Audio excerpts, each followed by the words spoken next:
What's up, guys? Welcome back to the SUPES channel. My name is Matt Ramos, and on this channel, I aim to entertain, inform, and inspire using the topic of discussion, as always, which is superheroes. Today, I am not joined alone. Today, I'm joined by Norm from WandaVision, Asif Ali. Yes! Welcome, brother.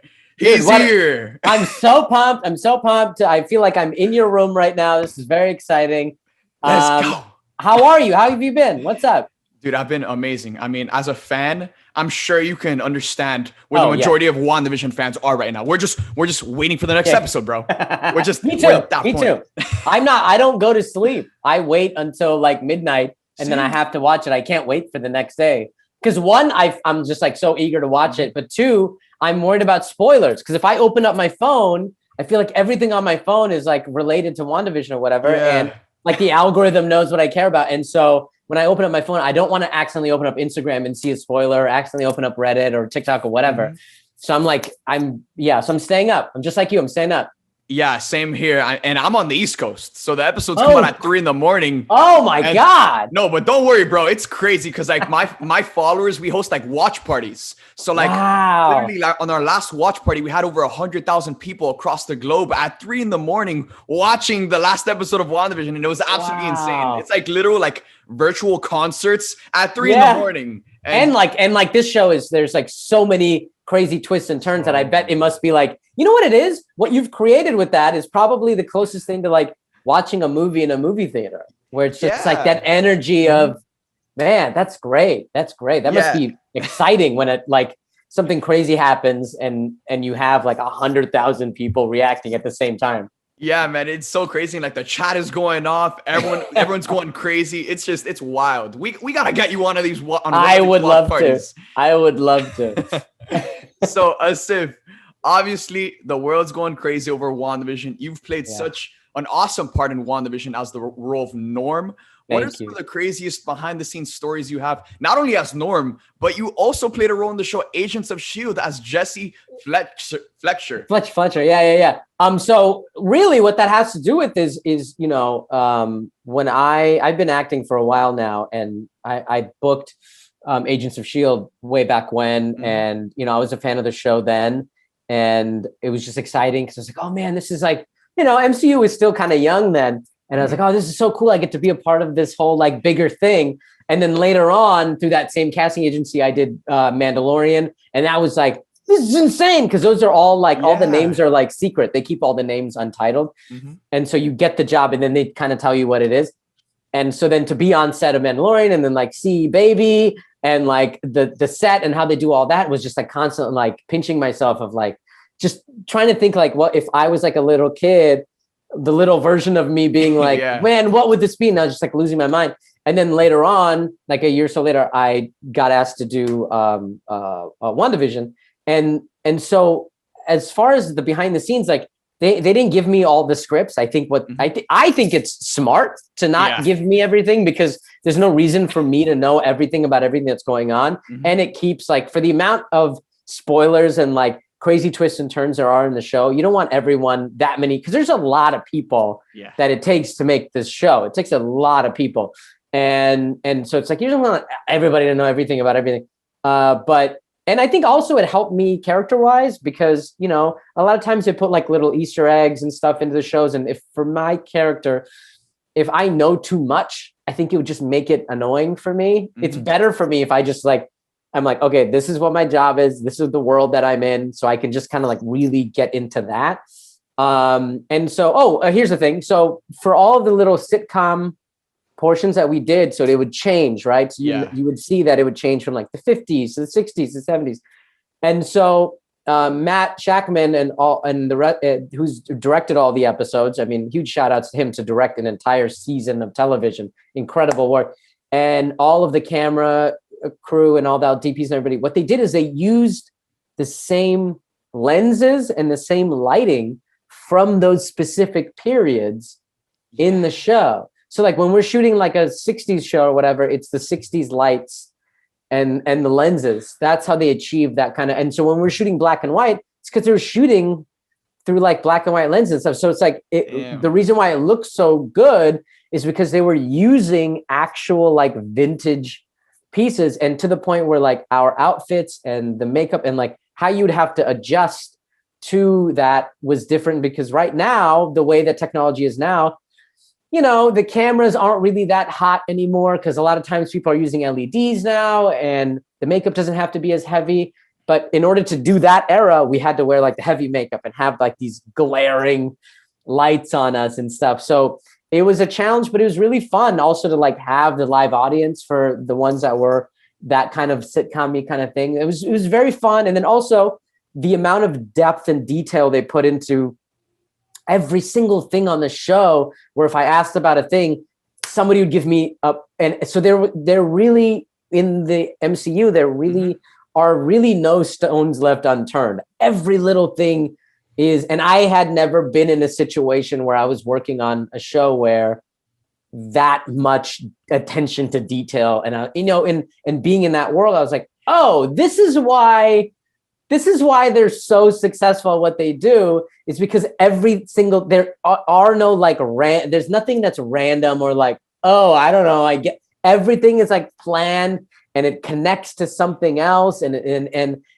that on set for me as a fan, what was so exciting to see how every little thing had to do with everything else and how they all would come together.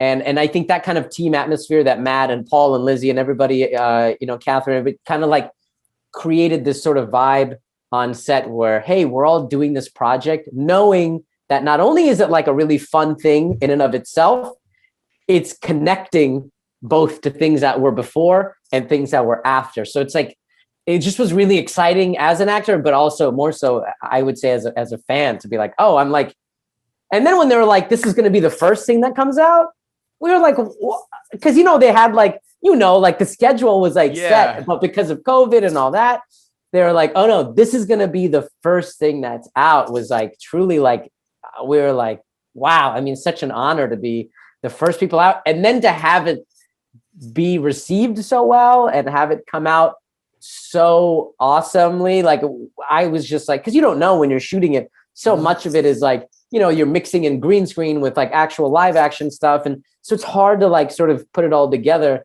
and then to see it. And then we shot it over, like, we shot most of it in Atlanta, and then we were supposed to finish it here in California, but then because of COVID, that got really stretched out. And then so to then come back during COVID, you know, such a tough time, and then to have all the testing and everything and be able to go there and have no scares, nothing. Everybody, again, a testament to how much people are into the team atmosphere. There was zero scares, zero nothing. Everybody was like being safe, staying at home, quarantine, doing all that. And we got to finish the season without any hiccups. And then to see it all come together. And then that kind of almost like a year-ish kind of time difference. When I saw it on screen with everybody else, it was kind of like very surreal, because some parts of it were like during COVID, and then some parts of it were like pre. So it was like very weird and cool to see all of it come together, and to see it done so well and have it be received so well, I think is it's just awesome to just be a part of it. 1000%. And you mentioned, you know, just you talking about it and like the development of this show and how it all came together. Dude, like, it's the little things that really have been done so well in this show. I feel like in this Marvel project, more than any other Marvel project, there have been so many different Easter eggs that allude to so many different things, that spark so many different theories. And I've never experienced a Marvel project where so many fans are just like going crazy with the theories. Like, dude, at this point, like, we're all detectives now as WandaVision fans. Like, we're looking at, like, someone wears a red dress and we're like, like, okay, red, it's associated with this character. Like, it's crazy. You guys have turned this into detectives. And I think that they really, you know, another thing that I noticed sort of behind the scenes is that, you know, Kevin and all those people, Jack Schaefer wrote it, and they all, and Matt, they all kind of, everybody knows how much the fans really care about the MCU, and they care about these characters, and they care about the stories, and they care about where they're going. And so all of those detailed things and all those little moments and all those twists and turns are really in service of the fans. and for example, like one of them was, you know, Catherine has like a pin or like a brooch that she wears. Mm-hmm. And, you know, she was wondering, like, I remember over here, she was kind of wondering like, well, is this like too much of a giveaway or whatever? And they were like, no, because, and they had like a whole answer. They're like, no, because it's like this and that. And then it's going to be kind of like a little bit of an Easter egg. So people who really know will be like, is that who she's going to be? Or like, I don't know. It's like, it couldn't be. And I was just kind of like sitting and watching and being like, wow, I mean, this is like, they really have a complete handle on what's going on, and seeing all that come together is just like, it really is wild that they did such a good job. And with this show, what's so unique about the show and what I love so much about just getting there and learning about the whole project when we were in Atlanta was that, you know, Scarlet Witch and Vision, because the Avengers movies have so many people in them and they're so awesome, mm-hmm. the only downside is you don't have enough time to spend with each character and be like, well, what's that person's whole deal? How are they dealing with this? How are they, you know, how is their, you know, their private situation and then also their public thing of having to be in the Avengers? To have a show that is really getting into this, such a unique relationship based off of the Avengers, and then for such a powerful character like her to be like, how is she going to handle this grief and this loss? And, you know, it's, you know, that kind of, we've all felt sad, you know, we all know what sadness is, but what is real loss and sadness and confusion and all of that when you're also a superhero?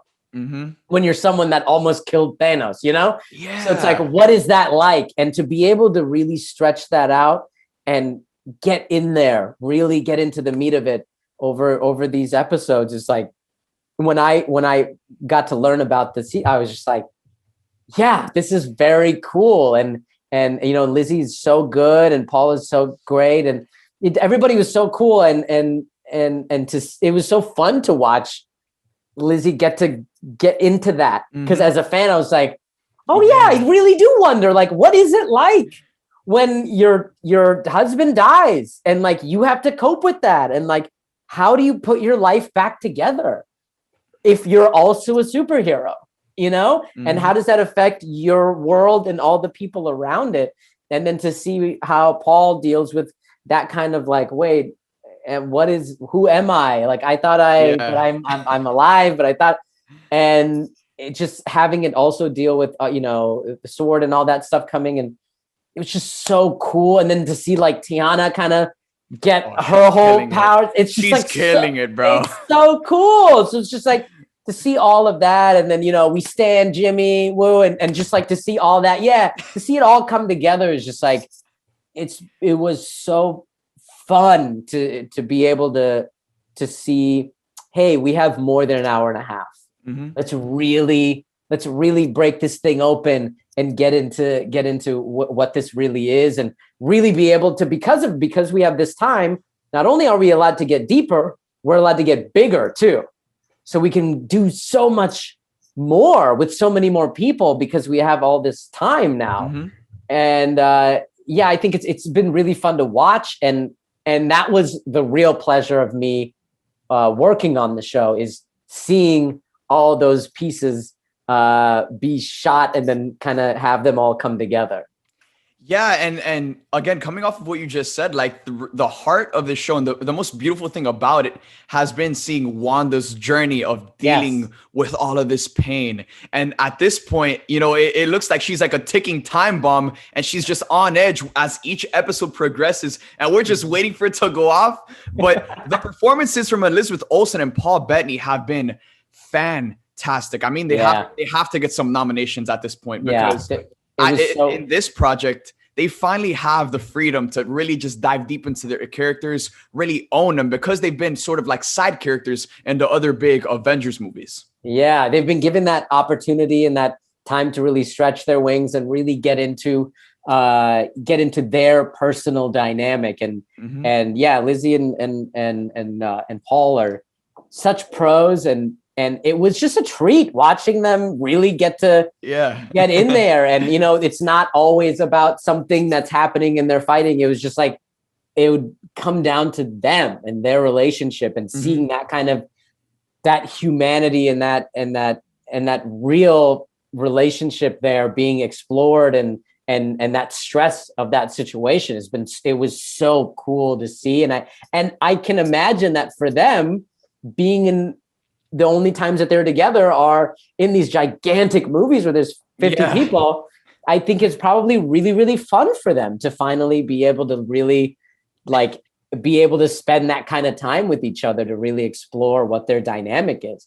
And they were so fun to work with. And I think a lot of people thought that, you know, that I would talk to, like, friends and stuff, assume that, like, oh, was it like really like serious and like, you know, because a lot of the things that they're dealing with are pretty serious. So they thought, like, was it really dark and serious on set? And it really wasn't. It really wasn't, because the vibe that Matt and the whole crew, because all the crew, you know, they have been working on Marvel stuff for like the past 10 years. So they're all like, you know, they're all like have this shorthand where they know exactly what they're doing and they're such pros. But, you know, Paul, Lizzie, Tiana, Randall, Catherine, all these people, they were just so fun. It was so fun, but they were such professionals that they knew that, like, okay, now we got to do this scene and it's like really serious or whatever. They know exactly what to do to get there. But in between shots and stuff, we were all having so much fun. And it was just really nice.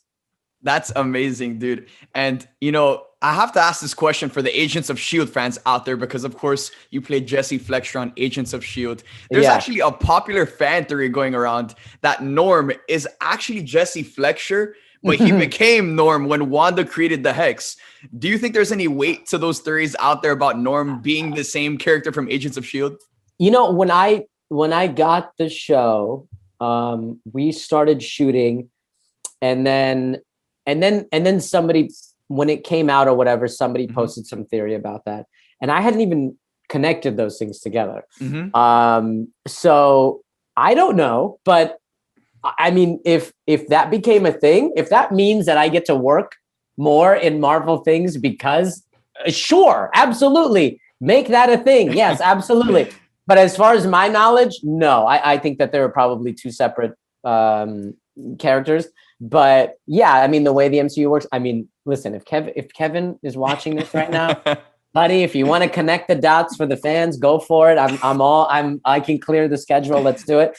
But as far as my knowledge, no. But yeah, I mean, that would be awesome. I would love to. I mean, come on. Yeah. If Jimmy Woo can get his own X-Files and I can be his buddy and we are tackling cases together, I wanted to. That. No. I wanted to talk to you about that, because guess what? Jimmy Woo has taken the world by storm. He has. We were not prepared and we were not ready, and the tsunami of Jimmy Woo hit us, and I mean, so good, so fun. I know Randall and such a good dude, and I'm so happy for him, and I'm so ecstatic that I bet that he's just like losing his mind. And I hope that he is aware of how much, you know, we all stand him, and I would actually think that it's a really good idea. Like when I saw that theory of give him his own like X-Files kind of thing, why not? That's great. And I think they should do that. So.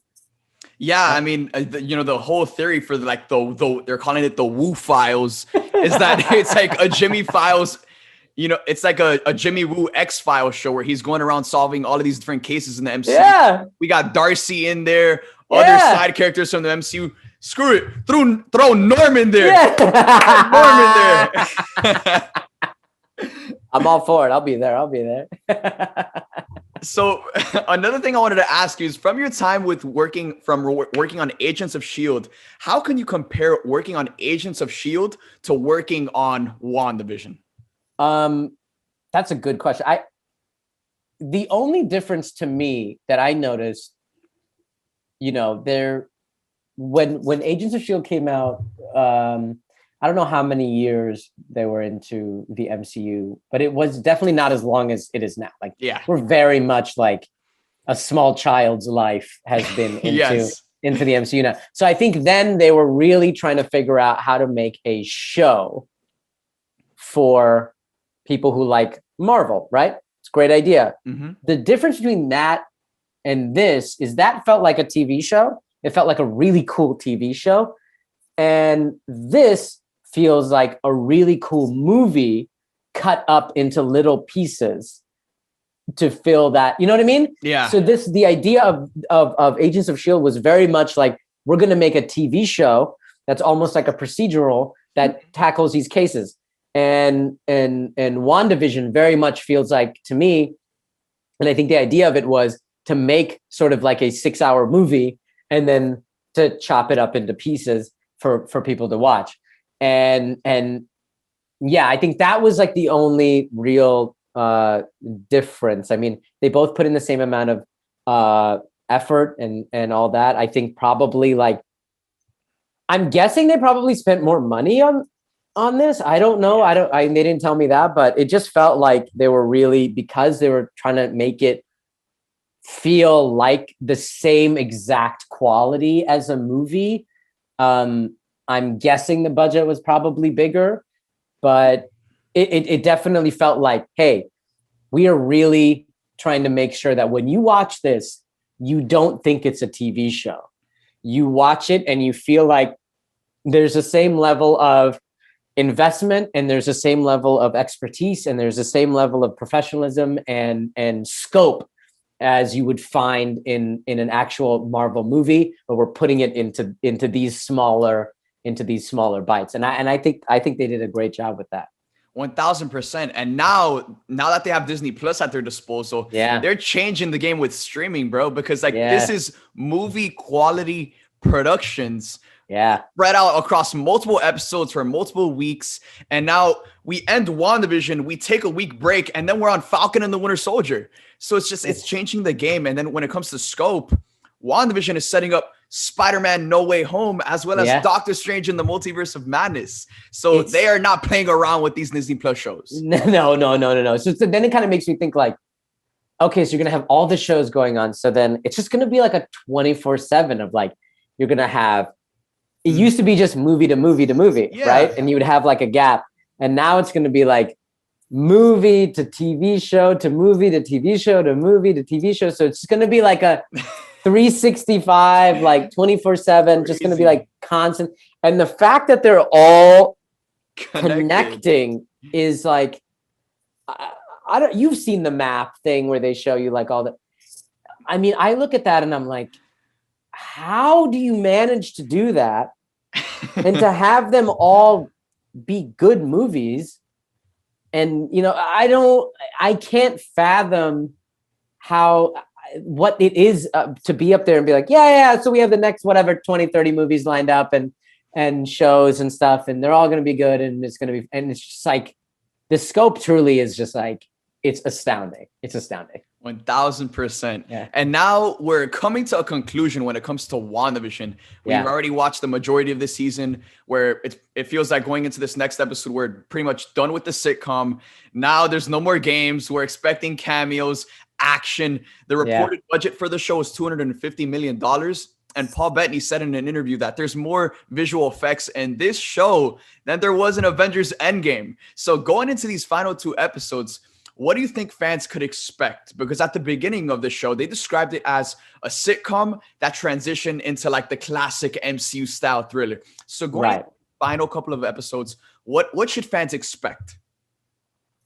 I think that, like you were saying, the fact that it starts off as a sitcom and then slowly this whole facade, much like all the characters, you know, as it's going, the facade for Vision is kind of realizing what's up. Wanda's kind of realizing what's up. You know, Tiana and everybody, myself, everybody's kind of realizing kind of like what's going on.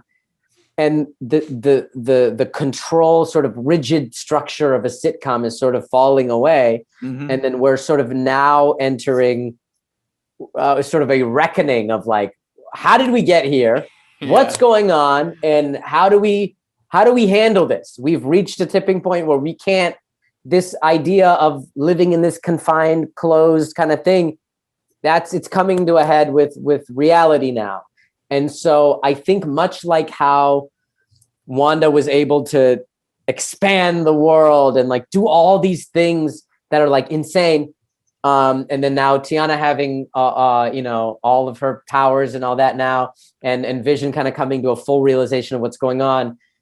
I think that what fans can expect is just a further continuation of that, of like, now that we have Agatha too, it was Agatha all along. Yes. That song is so good. It's such a good song. Bro, they put it on iTunes and Spotify, and I have not stopped listening to it. It's a jam, dude. And so then you have all of those things coming together. So now you have like all of these different characters. So you have Tiana, you have Agatha, you have Wanda, you have Vision, you have Sword, you have all these things happening.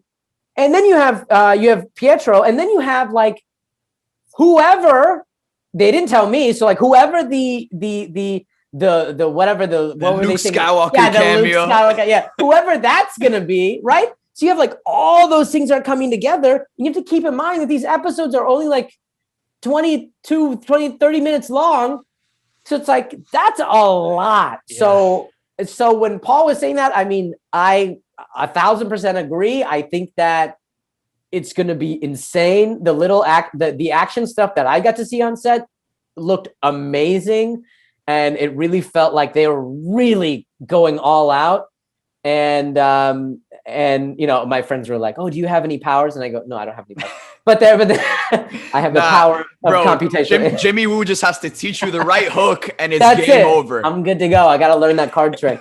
But the stuff that I saw on set and the stuff that I heard about, I mean, yeah, I think it's really going to be some really exciting stuff, and the way it's all going to be blended together in a way that only Marvel seems to.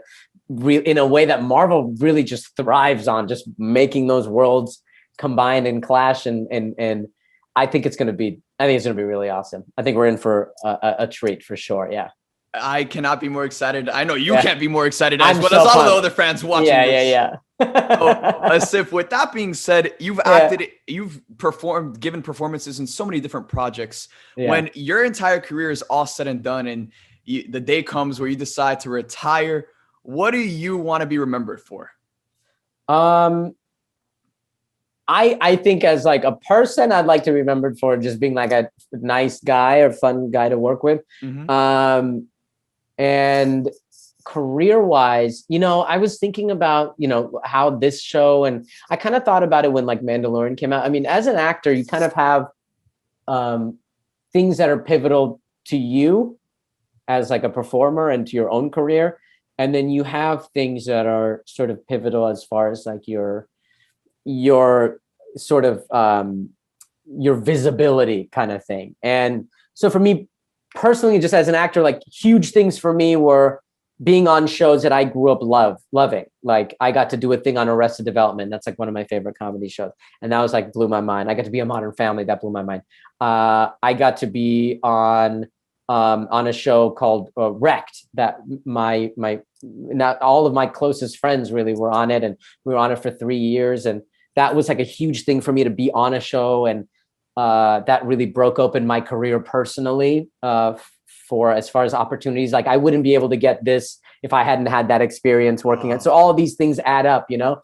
And you know, I started out doing stand-up and sketch with my friends, you know, Hassan Minhaj and Fahim and Aristotle. And so to see all of us come up, and then also in a deeper way to answer your question, you know, diversity was such a big thing when I was coming up, where there wasn't really anybody who looked like me or my friends on TV or movies, you know. It was just like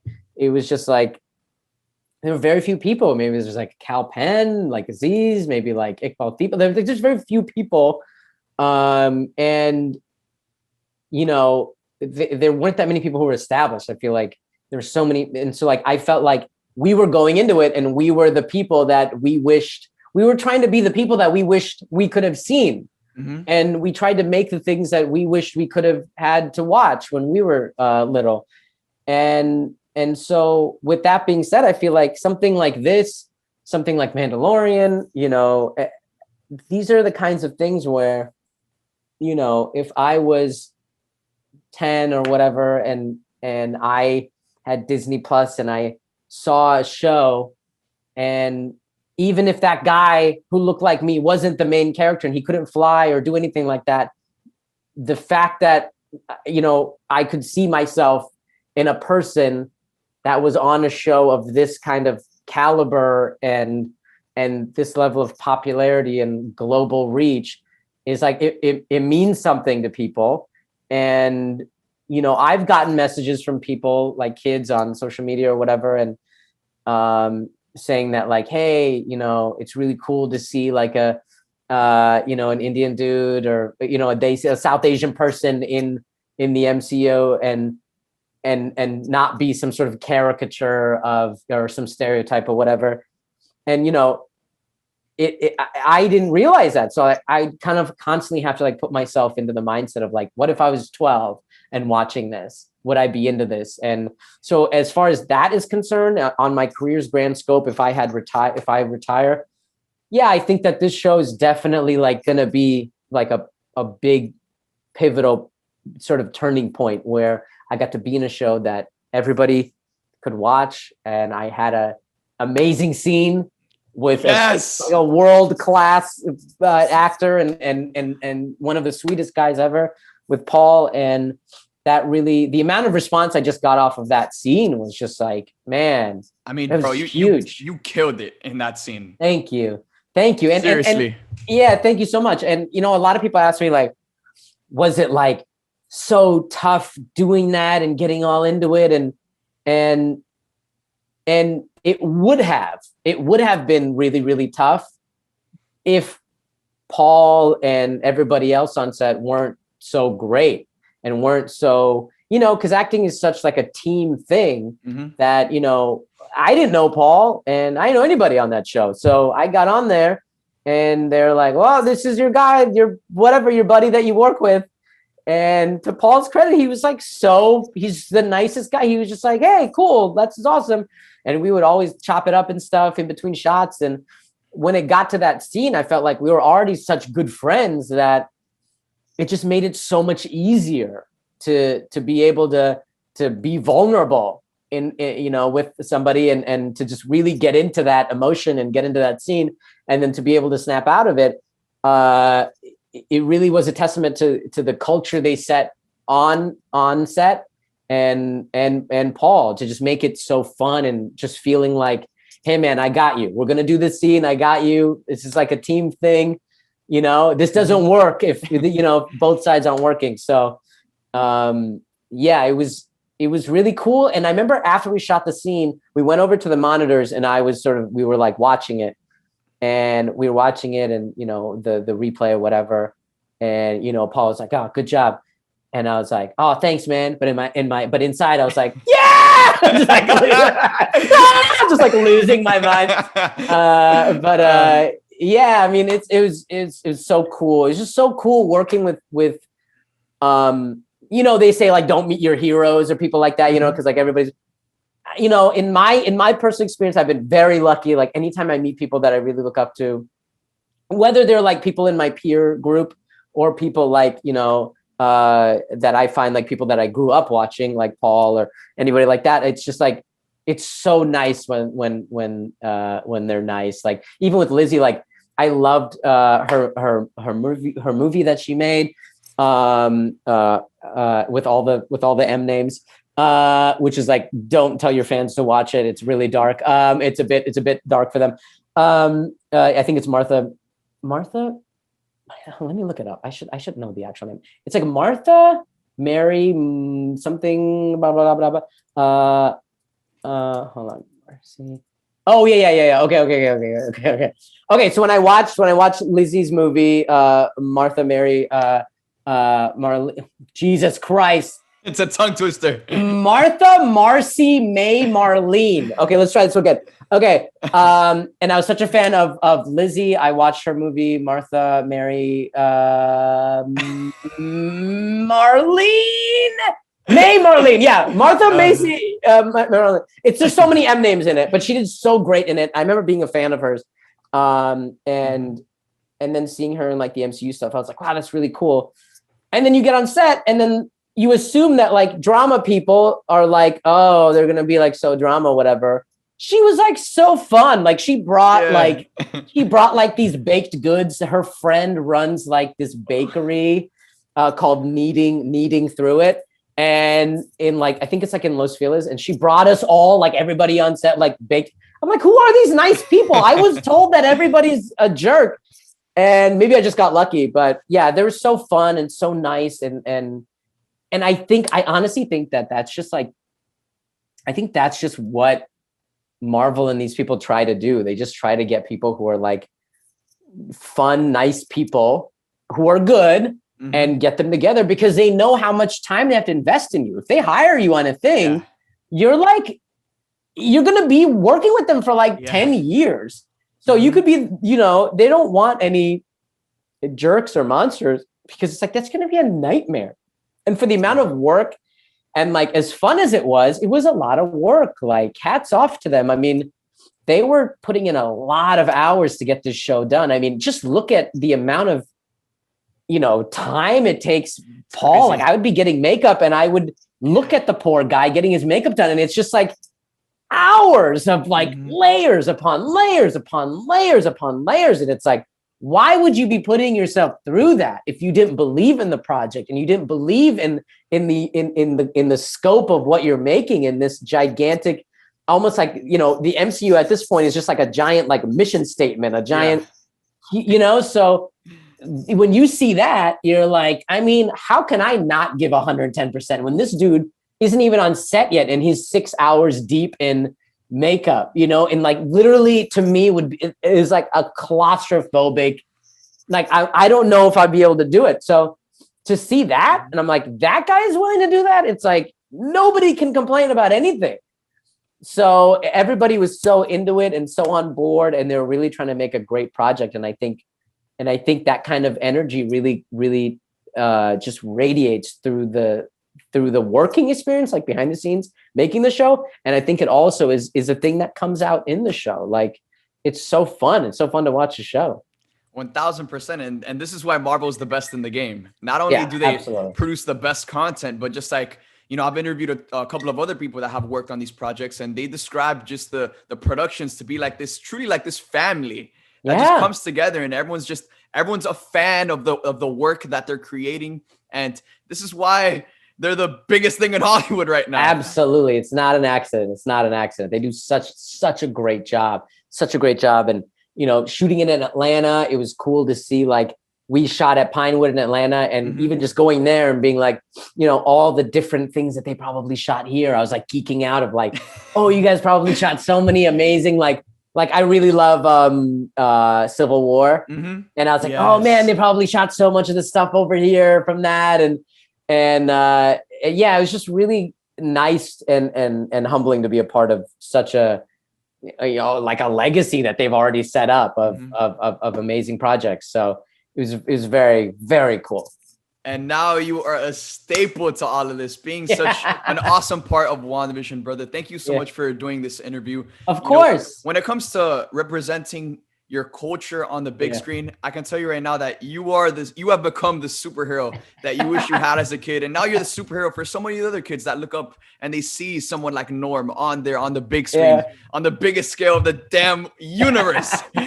So with that being said, thank you guys for watching this interview with my brother Asif Ali. Make sure to check out all of his content. The links will be in the description. He's on TikTok, Instagram, all the links. Check him out. We stand Norm as always.